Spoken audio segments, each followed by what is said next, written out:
Yeah, and it's the thing, you know, I think high school is a daunting moment because, yeah, you want to fit in with everybody. You hate the idea of people disliking you. But actually, the important thing is you're never going to get on with everybody. Even when you go out into the real world, there are people that aren't going to like you.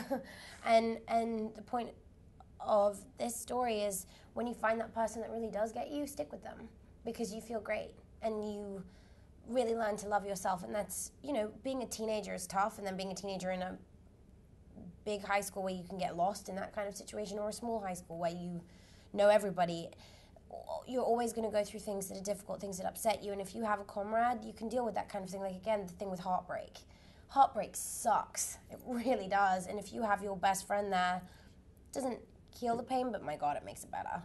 And little things like that, you know. Talk about the humor. He's funny. No, I mean, well, that's part of the reason why the movie also works so well. It's such a you roller go from tragedy coaster, yeah.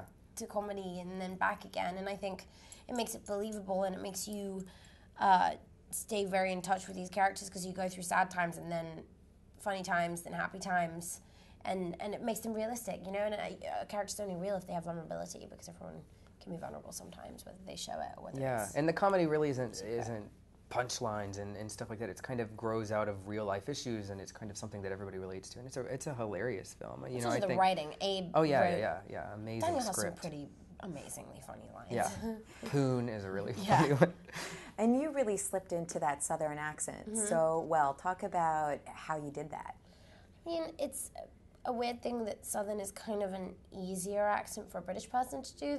The whole dialect sits in the same kind of area of the mouth and throat and technical stuff. But I think, you know, I was surrounded by such wonderful Southern people that if I had a little hiccup, they'd help me out. And also talking to Abe, you know, Abe really helped me understand what it was to be a young Southern girl that didn't fit in the 80s, you know. Just lastly, talk about the music.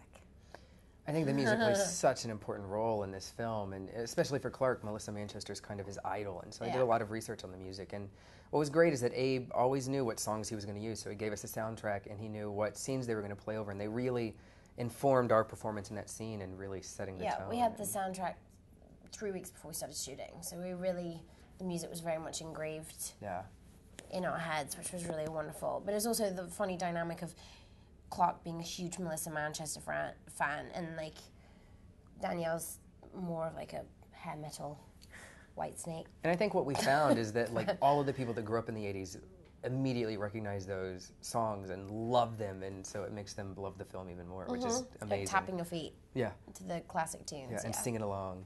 I've been in screenings where they've literally been singing, which is amazing. I know, me too. And it's also a great thing because when you combine the dancing, the choreography that we have with those songs, it just feels like you're in a completely different era. Yeah. It's really great. It's so much fun. Yeah.